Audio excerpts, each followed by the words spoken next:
Señor, te damos las gracias por este día, este nuevo día que nos has dado, Señor, para poder gozarnos, edificarnos los unos a los otros, compartir, entender tu palabra, Señor. Gracias, Señor, porque nos das este espacio, Señor, donde podemos congregarnos, escucharnos y entendernos, Señor.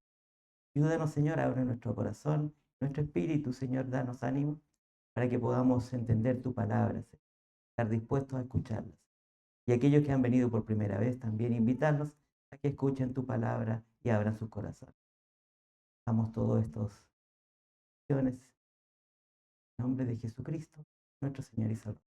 Amén. Bien, vamos a estar a comenzar la escuela, invitando a los jóvenes, los más pequeños, los preescolares, a que puedan asistir a las salas habilitadas para ello. Y los más jóvenes se quedan aquí, adulto joven, se queda aquí para comenzar la escuela.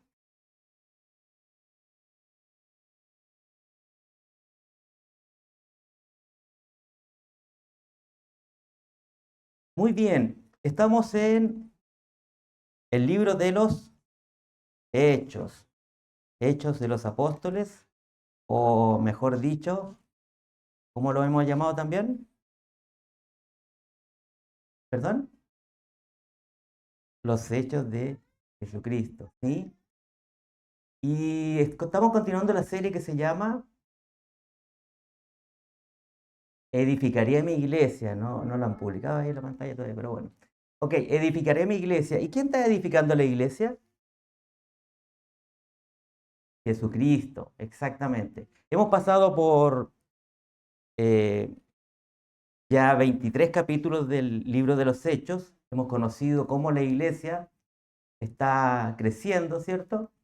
Y se recuerda lo que vimos en la escuela anterior.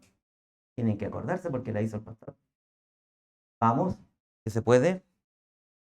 Él no se acuerda, el pastor. Bueno, pero nosotros le vamos a decir que nos acordamos, ¿cierto? El título de la anterior clase hablaba de un juicio, ¿sí? ¿Dónde estaba Pablo? ¿Se recuerdan? En Jerusalén, perfecto. ¿Había alguna situación en particular? ¿Estaba descansando? ¿Estaba haciendo eh, algún tema de paseo en el templo? ¿Estaba en una sinagoga? ¿Qué pasaba con Pablo? Estaba preso, estaba preso. En la autoridad que estaba en ese tiempo, que era la autoridad romana, ¿cierto? Y ¿estaba en Jerusalén él o había sido llevado a otro lugar? Había sido llevado a Cesarea, ¿sí? Lo último que vimos es que Pablo es enviado ante el gobernador de la provincia. ¿Y es enviado por quién? A ver si se acuerdan. Por el tribuno, por Claudio Lisias, el tribuno, ¿sí? Y por intermedio de una carta que también le envían, ¿cierto? Perfecto. Tenemos entonces un contexto. Pablo es llevado ante el gobernador. ¿Y por qué es llevado ante el gobernador?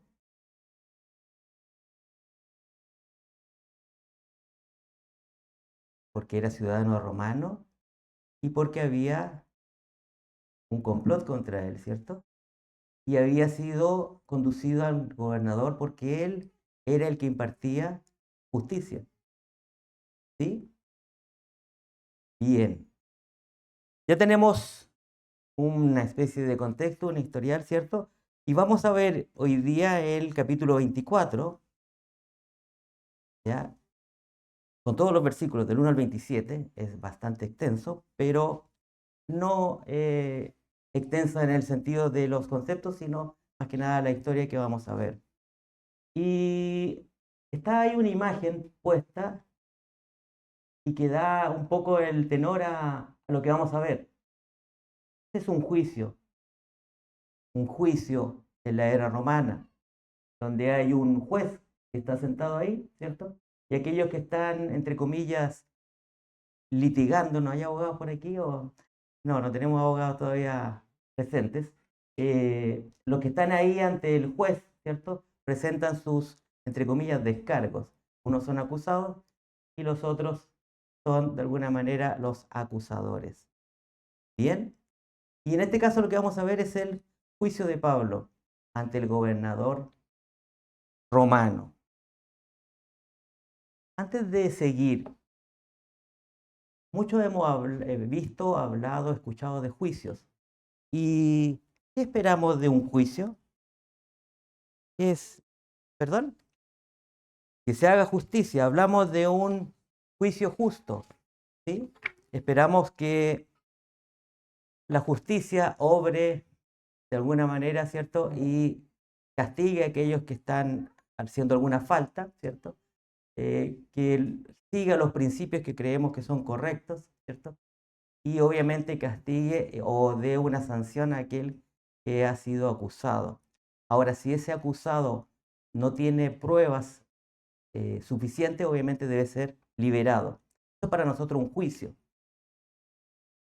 Un juicio justo, de acuerdo a lo que conocemos habitualmente en un Estado de Derecho, habla de ciertos aspectos como la imparcialidad, ¿cierto? Donde el juez debe ser imparcial y escuchar a las dos partes. Debe haber un derecho a defensa, donde el acusado debe tener un derecho a ser defendido, ¿cierto? Hay una presunción de inocencia, ¿sí? Y debe haber una transparencia de todo lo que ocurre en ese juicio. Eso es lo que normalmente conocemos como un juicio. Pero, ¿qué pasa en la antigüedad? ¿Qué pasa en el Imperio Romano? ¿Cómo se hacía justicia? Bueno, en el Imperio Romano había también un sistema de justicia y había un juez único. Existía una citación, el propio tribunal emitía la orden de comparecencia, ¿sí? Había un tiempo definido para esto, se necesitaban pruebas documentales y había una suerte de apelación. Eso es lo que ocurría en el Imperio Romano. ¿Y qué sucedía en, en este caso en la provincia de Judea? ¿Cómo ocurría esta situación? En Judea lo que ocurría era algo muy peculiar. Había un sistema denominado de doble jurisdicción. El Sanedrín, en este caso, era el que estaba como uno de los tribunales para aplicar o juzgar delitos de la ley, en este caso, la ley de Moisés, la Torá, ¿sí? Pero aquellos delitos donde implicaba una pena de muerte o un castigo mayor, necesitaban pasar al gobernador, a la autoridad romana. Y en este contexto, vamos a ver que se necesitaba o se requería un juicio rápido y discrecional. Y eventualmente el juez, en este caso, el juez romano, podía pedir apoyo de un concilio para efectos de entregar la información. Y por último, un dato no menos curioso, que en el caso de ser un ciudadano romano el que fuera juzgado, tenía un derecho a apelación al emperador. Bajo este contexto, entonces, tenemos la figura de un juicio, que es lo que va a describir el capítulo 24. Y la pregunta es, ¿qué esperamos nosotros de ese juicio? Bueno, como bien lo dijeron ustedes, que sea un juicio justo, ¿sí? Y el contexto histórico habla de que los romanos tenían o consideraban un juicio histórico. La pregunta es, ¿lo que vamos a ver es realmente un juicio justo o es algo que no se compadece con lo mismo? ¿Sí? Muchas veces, y a lo largo de todas las escrituras que hemos leído, entendemos de que existen o han existido juicios, pero no necesariamente han tenido un resultado como el que nosotros esperamos. Y la pregunta es ¿por qué? Y vamos a ver un poco qué es lo que sucede aquí, cuál es la naturaleza de los actores que están participando en este juicio, ¿sí? Y por qué llegamos a un resultado que a lo mejor no es el que esperamos. Bien, entendiendo eso, ¿Qué dice el capítulo 24? 5 días después.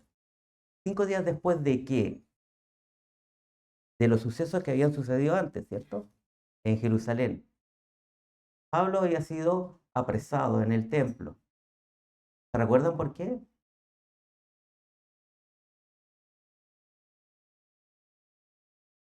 Porque estaba siendo acusado, ¿cierto? Y contra la ley, ¿cierto? Y adicionalmente había un grupo de judíos que lo estaba pensando matar. Tenía peligro de su vida. Y el tribuno, ¿sí? Claudio Lisias, que sabe de este peligro, lo conduce hacia Cesarea, hacia la gobernación, con el objeto de, uno, protegerlo, dos, de alguna manera sacarse la responsabilidad que tenía sobre el ciudadano romano que había conocido, ¿cierto? Y tres, de alguna manera, seguir un proceso de acuerdo a la justicia romana. ¿Qué vemos luego? Dice, descendió el sumo sacerdote y Ananías con algunos de los ancianos y un cierto orador llamado Tértulo, y comparecieron ante el gobernador contra Pablo. ¿Quién es Tértulo? ¿Quién es este orador? Normalmente nosotros cuando nos mencionan un orador, pensamos en el concepto de un abogado. Algunas versiones de las Biblias mencionan que es un abogado, pero para efecto de nosotros es alguien que está siendo o representando en este caso a los judíos, quienes eran encabezados por Ananías y algunos de los ancianos. Estos mismos judíos, este mismo grupo, es el que había acusado, ¿cierto?, a Pablo en el Sanedrín. ¿Se recuerdan? La acusación en el Sanedrín, donde estuvo el tribuno, ¿cierto?, y donde estuvo el concilio, quedó en nada. ¿Y por qué quedó en nada? ¿Se recuerdan? En el capítulo 23, en Hechos, dice, cuando dijo esto, cuando Pablo se defiende entre los saduceos y los fariseos, ¿cierto? Y les dijo cuál era la razón, que él era uno de los fariseos, ¿cierto? Dijo, hubo un gran vocerío y levantándose los escribas de parte de los fariseos contendían diciendo, ningún mal hallamos en este hombre. Había una disensión, no estaban de acuerdo. Y por lo tanto, el juicio, entre comillas, ante el concilio, ante el Sanedrín, no tuvo un resultado. Esta situación hace que Pablo es llevado ante la justicia civil, ante la justicia romana. Y tenemos un acusador, ¿cierto? Tértulo. Está Pablo y está el juez. Y en este caso, el juez es el gobernador Félix. ¿Qué sabemos de Félix? Algo vimos la semana pasada de Félix. Era uno de los mejores gobernadores que había tenido Judea. Se caracterizaba por su justicia ante los judíos. Tenía un prospecto para ser el emperador. Futuro que conocemos después fue promisorio. No, todo indicaba, de acuerdo a lo que leímos, ¿cierto?, de que no era el más justo. La historia dice en libros paralelos, ¿cierto?, libros históricos, menciona que no se caracterizaba por su justicia. Su origen de esclavo, de alguna manera lo llevaba o lo hacía conducirse de una manera distinta a lo que se esperaba de un gobernador. De hecho, previo a la visita de Pablo a Jerusalén, había cometido una serie de crímenes, ¿cierto?, contra el pueblo judío, de alguna manera discriminándolo. Y eso lo hacía que fuera un gobernador temido por los judíos. Por otra parte, la situación que ocurría en Jerusalén también era sensible, ¿sí? Recordemos que el Imperio Romano había conquistado Judea, ¿cierto?, y lo sometía. Y bajo ese precepto, solamente dejaba que sus temas religiosos fueran administrados por ellos, pero no la justicia. Por lo tanto, estaban de alguna manera conquistados por el Imperio Romano y tenían que someterse. Y en este contexto comienza la presentación del abogado acusador, de Tértulo. ¿Qué es lo que esperamos de un abogado acusador normalmente?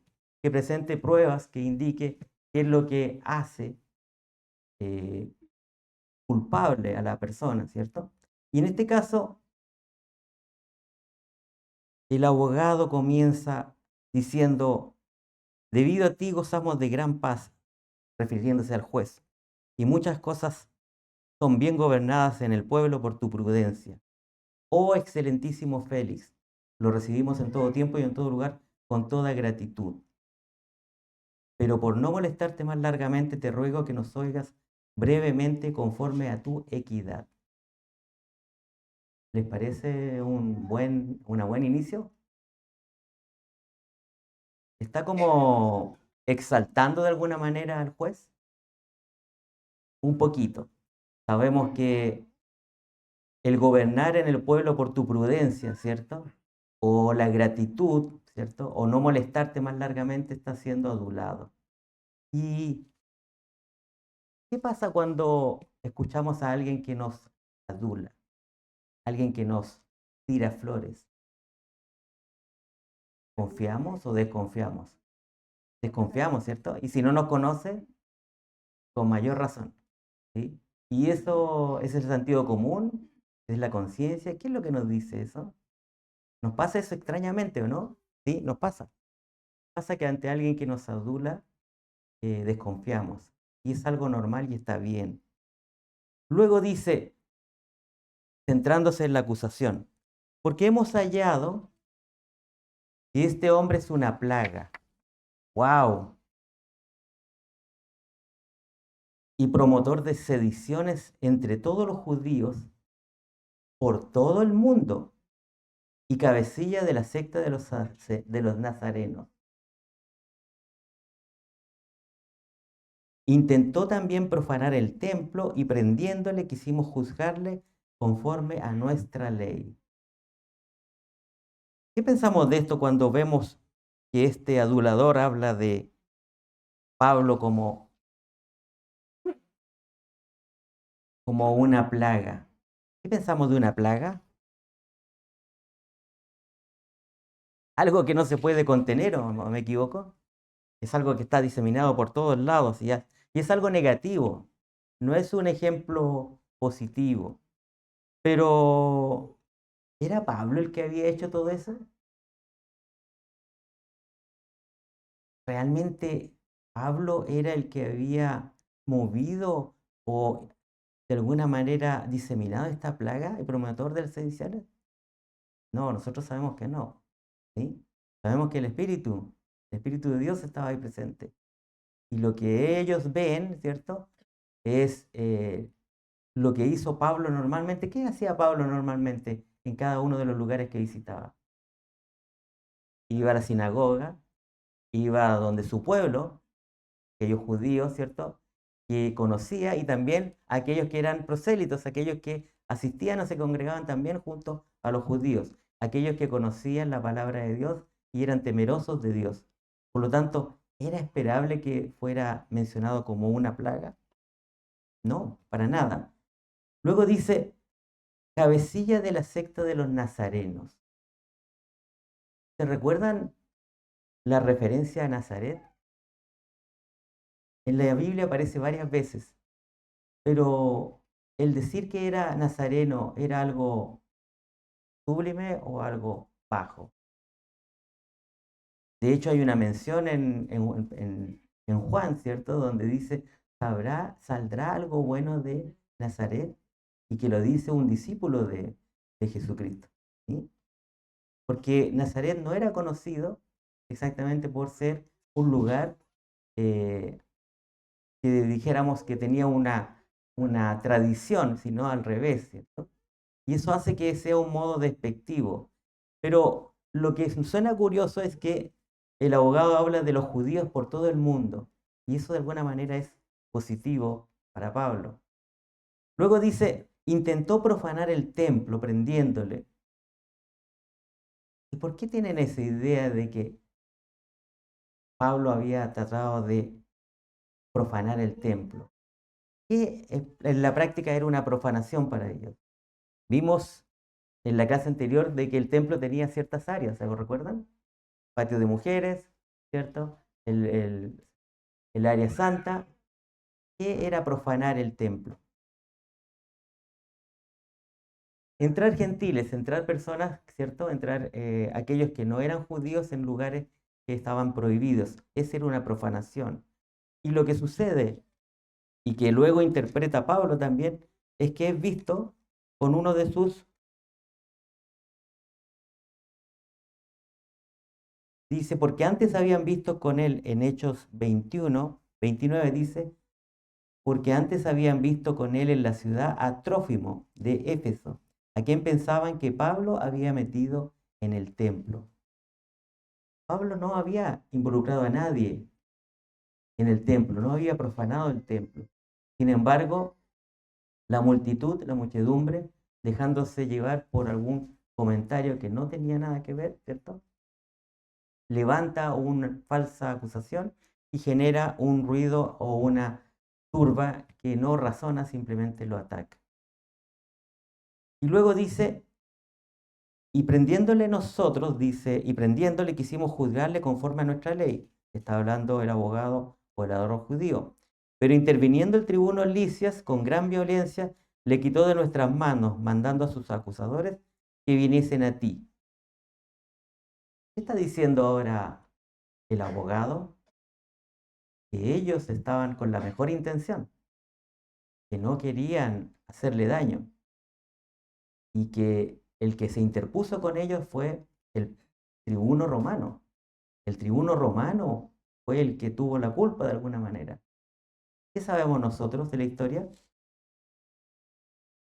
Es al revés, ¿cierto? El tribuno lo salvó de la muerte. Y es más, le concedió el espacio para defenderse ante el pueblo, ante la multitud. Pero aún así no fue escuchado Pablo. Tú mismo puedes juzgarle, dice, podrás informarte de todas estas cosas de que le acusamos. ¿Félix había sido informado? Claro que sí, le había llegado una carta, tenía un antecedente. ¿Se recuerdan de la carta? Dice, Claudio Licias al excelentísimo gobernador Félix, salud, en Hechos 23-26 dice, a este hombre aprendido por los judíos y que iban ellos a matar, lo libré yo acudiendo con la tropa, habiendo sabido que era ciudadano romano. Queriendo saber la causa por que le acusaban, le llevé al concilio de ellos y hallé que le acusaban por cuestiones de la ley de ellos, pero que ningún delito tenía digno de muerte o de prisión. Pero al ser avisado de acechanzas que los judíos habían tendido contra este hombre, al punto le he enviado a ti, intimando también a los acusadores que traten delante de ti lo que tengan contra él. Pásalo bien. Félix estaba informado. Félix sabía lo que ocurría. Tenía todos los antecedentes.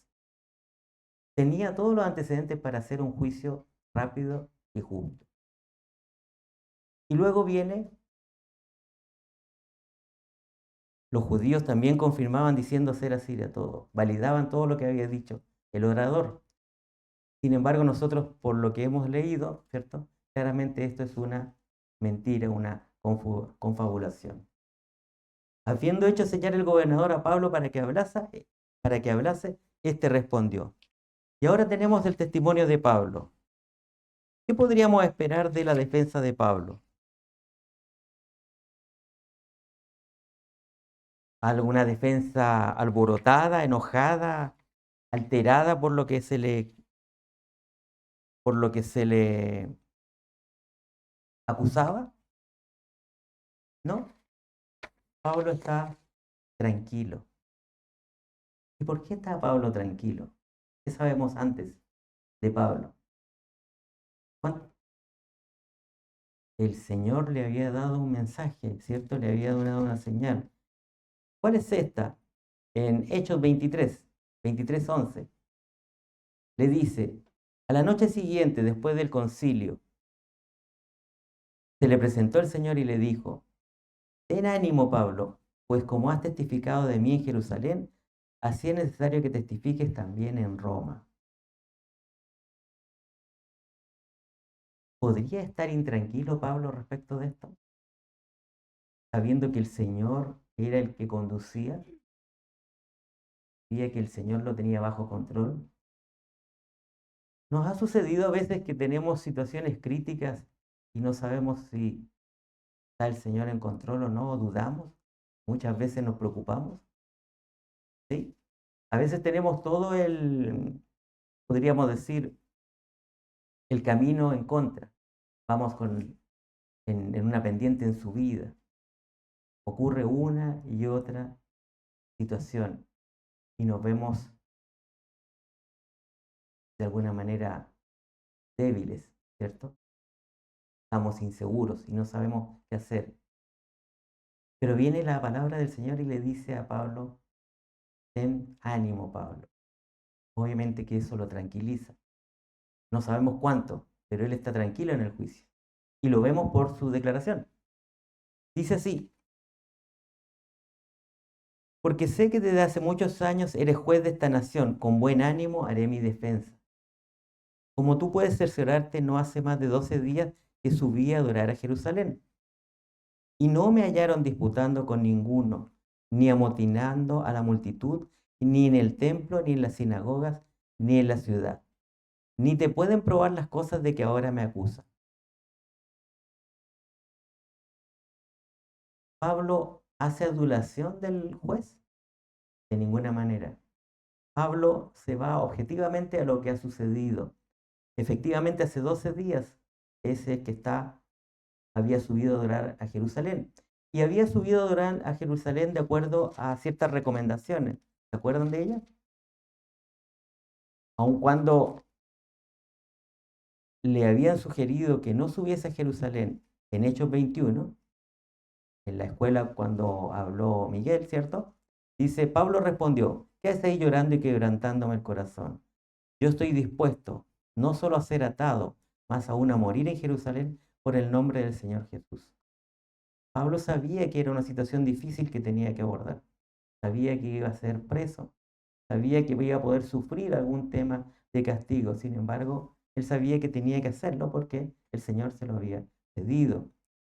Pero quienes lo escucharon, viendo a entender que no podían cambiar su opinión, le dieron un consejo.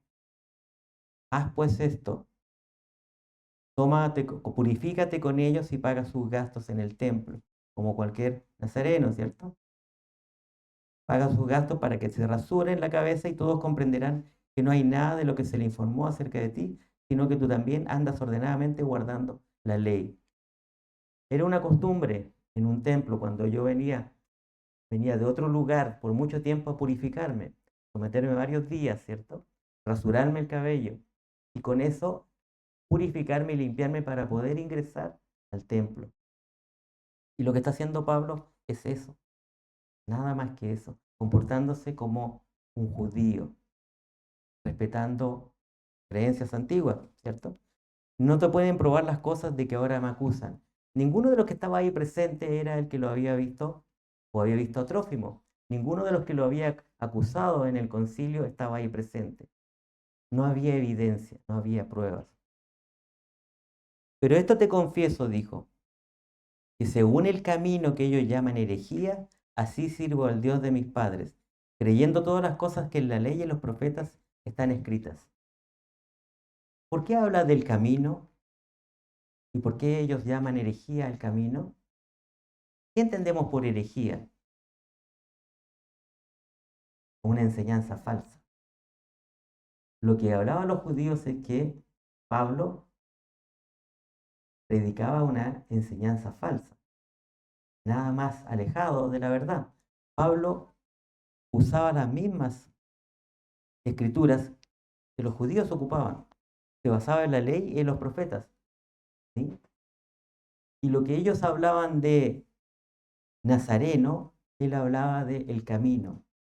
El camino era o los del camino eran los que se asociaban a los cristianos. Muchas referencias en la iglesia, en la Biblia hablan del camino, el camino que seguía Jesucristo. ¿Sí? Y en base a eso, todos los seguidores eran los del camino. Por lo tanto, él no se avergonzaba, al contrario, se enorgullecía de eso. Teniendo esperanza, decía en el versículo 15, en Dios, la cual ellos también abrigan, refiriéndose a los judíos, del que ha de haber resurrección de los muertos, así de justos como de injustos. Y ahí toca nuevamente el tema que había hablado ante el concilio, ¿sí? Que su creencia era en la resurrección y que por lo tanto no tenía nada en contra de lo que decían las escrituras. Pero pasados algunos años, dice, no, y por esto procuro tener siempre una conciencia sin ofensa ante Dios y ante los hombres. Él era un celoso, ¿cierto?, de la ley y trataba de cumplirla, trataba de no ofender a Dios. Pero pasados algunos años, dice, vine a hacer limonas a mi nación y presentar ofrendas. Estaba en ello cuando unos judíos de Asia me hallaron purificado en el templo, no con multitud ni con alboroto. Y explica la situación. Claramente es un malentendido. Era lo mismo que sabía Félix, ¿sí? Y era lo mismo que sabían los judíos, pero no lo querían aceptar.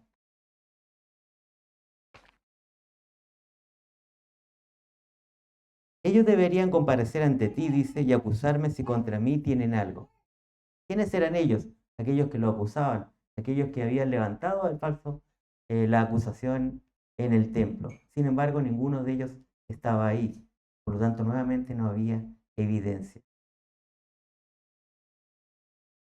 O digan estos mismos si hallaron en mí alguna cosa mal hecha cuando comparecí ante el concilio, a no ser que estando entre ellos prorrumpí en alta voz acerca de la resurrección de los muertos, soy juzgado hoy por vosotros.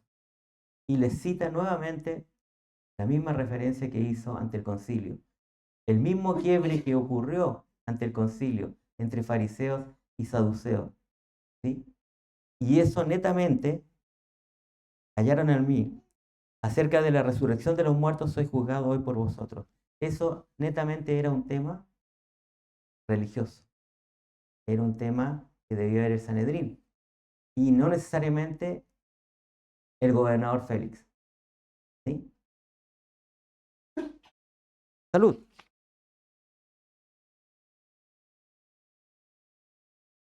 Hasta ahora tenemos los dos testimonios. Sabemos información adicional y obviamente nosotros. El veredicto debiera ser rápido, o más que rápido, o más claro que claro para nosotros. Sin embargo, ¿qué es lo que sucede? El gobernador, el juez, que debería haber dado una resolución rápida, de acuerdo a lo que hemos conversado, de que era su labor, dice Lucas en la narración. Entonces Félix, oídas estas cosas, estando bien informado de este camino, ¿por qué dice bien informado? Porque lo que sucedía en Jerusalén, lo que sucedía con los del camino, no era algo privado, no era algo secreto, era algo público. Ocurría hace varios años. Estamos hablando de cuántos años atrás que ya ha ocurrido esto, ¿cierto? A partir desde Pentecostés han ocurrido distintas revueltas, distintos movimientos. Por lo tanto, lo que estaba pasando no era algo aislado. Entonces Félix, oídas estas cosas, estando bien informado de este camino, les aplazó. Se detuvo el juicio, diciendo, cuando descendiere el tribuno Licias, acabaré de conocer vuestro asunto. Detuvo el juicio. Se excusó diciendo que necesitaba más información, siendo que ya la tenía. ¿Por qué hizo eso? Es un juez objetivo, quiere más información, necesita más argumentos. Pero luego aparece el mismo texto de Lucas diciendo, mandó al centurión que se custodiase a Pablo para que se le concediese alguna libertad y que no impidiese a ninguno de los suyos servirle o venir a él. Lo deja en una condición detenido, retenido, pero con ciertas libertades. Algunos días después, viniendo Félix con Drusila, su mujer, que era judía, llamó a Pablo y le oyó acerca de la fe en Jesucristo. Pero al disertar Pablo acerca de la justicia, del dominio propio y del juicio venidero, Félix se espantó y dijo: ahora vete, pero cuando tenga oportunidad te llamaré. Esperaba también con esto que Pablo le diera dinero para que le soltase, por lo cual muchas veces lo hacía venir y hablaba con él. Definitivamente el juez no era un juez, no era objetivo, era corrupto, ¿cierto? Buscaba un beneficio, buscaba consagrarse con los judíos primero que nada, ¿cierto? Y con él mismo ganando, teniendo una utilidad. Ante ese escenario, ¿podemos de alguna manera esperar algo positivo de este juicio? No, para nada. Sin embargo, Pablo nos deja su rol, ¿sí? Y le predica a Félix. Pablo le habla de la justicia, del dominio propio y del juicio venidero. ¿Sí? Pablo encontró la puerta, como él decía, encontró el momento para conversar con el gobernador. Pero, ¿qué sabemos del gobernador?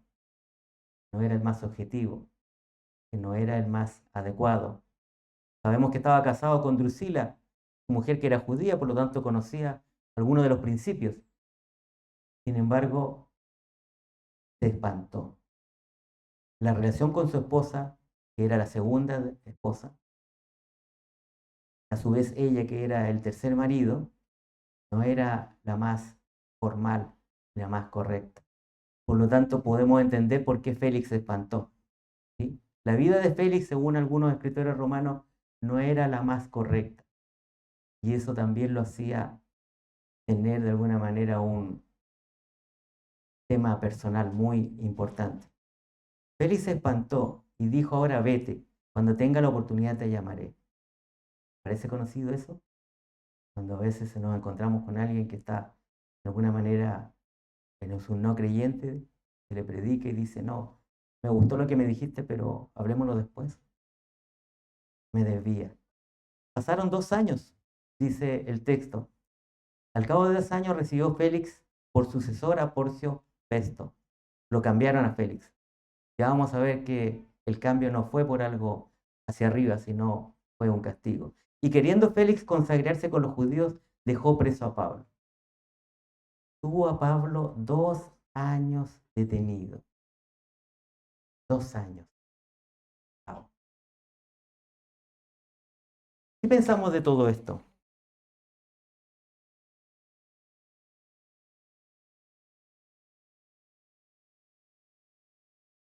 ¿Era la voluntad de Dios? Todo lo que hemos escuchado ha sido injusto. Y muchas veces pensamos, pero ¿dónde está Dios? ¿Sí? A veces nos ocurren situaciones injustas, ¿sí? ¿O no?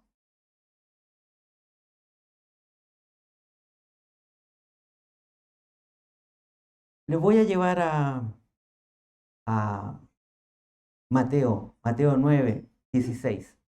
Y vamos a ver algo que alguien ahí esbozó rápidamente como un comentario, una conclusión. Esta es una referencia que hace Jesucristo, ¿sí? Cuando envía a los 12, los envía en una misión. Y como parte de esta misión les comenta algo. En este texto, Jesucristo hace una referencia hacia el futuro, ¿sí? Perdón, Mateo 10:16, gracias por la corrección. Mateo 10:16. Dice: he aquí, yo os envío como a ovejas en medio de lobos. Esa expresión la ocupa varias veces, o aparece en varios de los evangelios.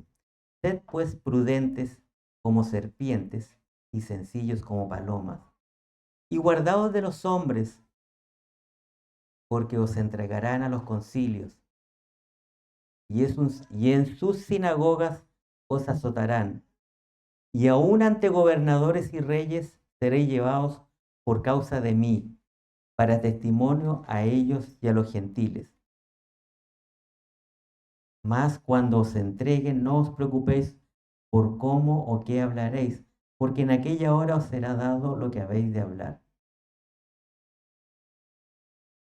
Esto dijo Jesucristo antes de ser crucificado. Él pasó también por un juicio, pasó por el concilio, pasó por el Sanedrín, fue azotado, fue castigado, pasó por un gobernador civil, por Poncio Pilatos, y luego murió en la cruz. ¿Sí? ¿Qué le esperaba a Pablo? No lo sabemos, pero sí sabemos que está pasando lo mismo que Jesucristo. Sabemos que fue enviado como una oveja en medio de lobos, ¿sí? Pero él se ha guardado, ha sido prudente, está en calma. Está en calma porque el Señor le dio un ánimo, le dijo, ten ánimo, Pablo. No sabemos cómo va a seguir esto, pero sí sabemos que en el juicio, claramente, los hombres no son de confianza, ni el juez, ni el acusador, ni su propio pueblo. ¿Sí? Dice Juan 16, del 1 al 4. Creo que también hace la misma cita. El mundo os aborrecerá, dice Juan 15, 18. Sabed que a mí me han aborrecido antes que a vosotros. Si fuerais del mundo, el mundo amaría lo suyo, pero porque no sois del mundo, antes yo os elegí del mundo. Por eso el mundo os aborrece. Lo que estamos viendo aquí es una escena que tal cual la describió Jesucristo. Está siendo Pablo aborrecido. ¿Por qué? Porque él no es del mundo. Era del mundo judío, conocía las escrituras, sin embargo, es apartado. ¿Sí? Él de hecho se considera y vamos a Efesios 6, que sigue en Efesios, una de las cartas que escribe.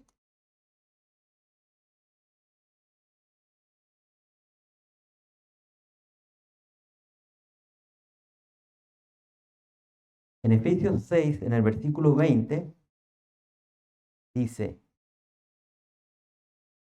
hablando de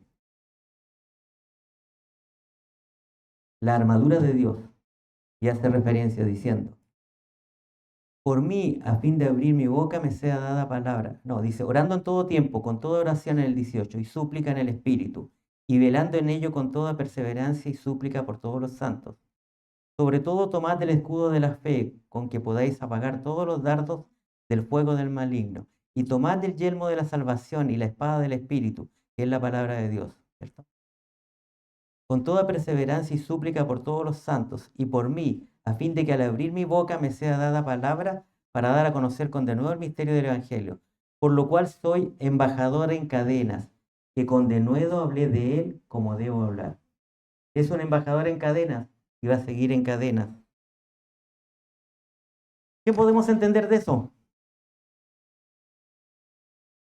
Significativamente los hombres, específicamente los hombres aduladores, son peligrosos para nosotros. Debemos apartarlos o tener de ellos distancia. ¿Sí? Todos deberíamos ser cristianos como Pablo, no tímidos ni avergonzados. Muchas veces nos cuesta hablar del Señor, nos cuesta hablar del Evangelio. Sin embargo, tenemos que sacar, ¿cierto?, ese miedo, esa timidez y hablar acerca de la verdad y de la evidencia. Pero obviamente para poder hablar de la verdad y la evidencia, debemos conocer su palabra, debemos aprender de ella. ¿Qué pasa con aquellos que lo rechazan? Aquellos que de alguna manera les hablamos, ¿sí? A veces con un rechazo tratan de ganar tiempo, muchas veces para tomar una decisión, pero no saben que cuando se está hablando, cuando está llegando la palabra a ellos, es el momento. No va a haber probablemente un nuevo momento. ¿Sí? Es tonto confiar en una oportunidad conveniente para arrepentirse y creer. Pasa muchas veces con los no creyentes. En otra ocasión será, hablemoslo después. Y a veces no existe esa otra ocasión o ya no hay tiempo. ¿Bien? Dios hoy día jala de alguna manera, toca el corazón de muchos que están allá afuera. Algunos de ellos no saben, ¿cierto?, de que es el único momento que tendrán para decidirse. Lastimosamente nosotros no podemos hacer nada al respecto. Podemos hablar de su palabra, podemos tratar de que la escuchen, pero es el Señor el que hace la obra, ¿sí? Es el Señor el que cambia los corazones. ¿Seremos de alguna manera testigos de un juicio? ¿Estaremos presentes nosotros en un juicio? ¿Estamos actualmente en un juicio? No lo sabemos. Muchas veces se nos pide hablar, ¿cierto?, de la palabra del Señor.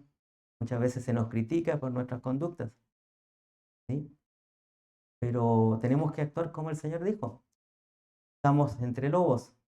Tenemos que perseverar en la palabra, teniendo la espada de la palabra, teniendo la armadura de Dios, ¿sí? La idea es que podamos entender, ¿cierto?, que el Señor nos cuida en todo momento y que Él es el que nos va a defender de cualquier situación, incluso de un juicio justo. Amén. Bien. ¿Cómo les fue a los jóvenes? Bien, perfecto. ¿Y a los más pequeños? Bien, perfecto. ¿Y a los adultos jóvenes? Bien, bien. Oremos entonces para finalizar. Oh, Señor, te damos las gracias por esta palabra, Señor, por esta porción de las Escrituras que nos has mostrado, donde nos muestras de alguna manera, Señor, tu voluntad, cómo tú conduces y proteges a Pablo, Señor, en su ministerio, Señor, ahora de embajador. Ayúdalo, Señor, y anímalo, Señor, a entender esta palabra con sabiduría, a entender que estamos también en un mundo de alguna manera que nos enjuicia. Danos fuerza y ánimo, Señor, con tu palabra. Anímanos, Señor, a aprender de ella, Señor, y que salgamos fortalecidos cada día. Te pedimos por todos los que están aquí, que han venido a aprender de ti, Señor, de que abran sus corazones, te dé sabiduría para aplicar el conocimiento. Te lo dejamos todo en tus manos, en el nombre de Jesucristo, nuestro Señor y Salvador. Amén.